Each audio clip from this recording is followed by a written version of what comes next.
Welcome to the Vintage RC Racing channel. The first Model Auto Club Heemstede race in 1973 at a parking lot at an industrial area just outside Heemstede. I found this place and got permission to use it in the weekends, providing we would keep everything clean and tidy. In fact, this place was in front of a temporary office building of the Vermeer Company, who would lay the asphalt for the permanent track in Heemstede in 1981. We used the green VW pickup van as a driver stand and to transport the boarding to the track and collect freight pallets to extend the driver's stand.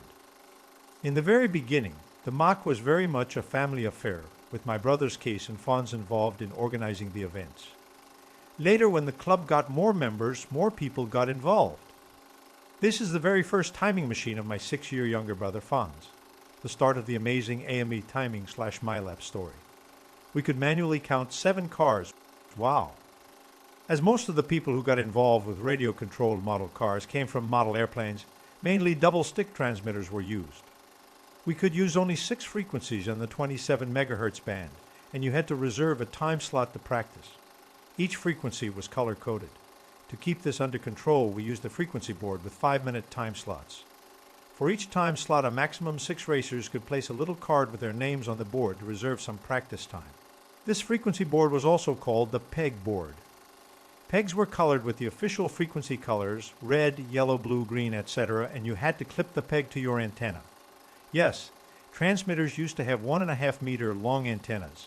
Despite the use of the frequency board, radio interference happened all the time. We did not promote our events, but still many people came by on Sundays. This industrial area was quite remote, and there was absolutely no reason why you would want to go there on a Sunday.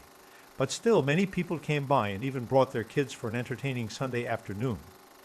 The owner of the place was so kind to hang a power cable outside their office, which we could use for the microphone, and announce the races and play some music.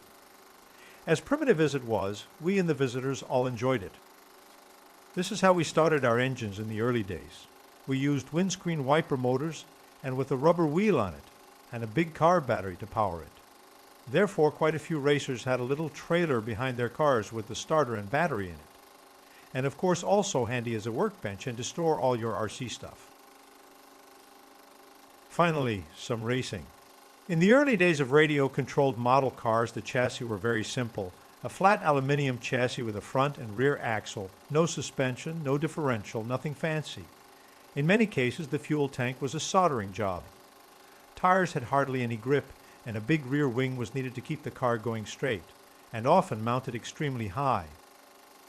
Everything was unreliable. Radio trouble was probably the biggest issue. Then came engines. When you leaned the engine too much, very often the glow plug would break and damage the engine. No decent air filters we used back then, and carburetors would come loose or got dirt in them. Keeping your car running for more than 5 minutes was like a miracle. But things improved quickly in the early days. Each weekend we learned from each other, and all secrets were shared among each other. We all wanted better handling and more reliable cars so we could have better racing.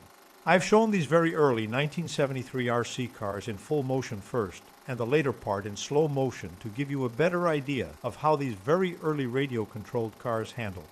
The evolution went very fast. I hope you enjoyed this piece of RC history. Make sure to subscribe to this YouTube channel so you don't miss any new releases.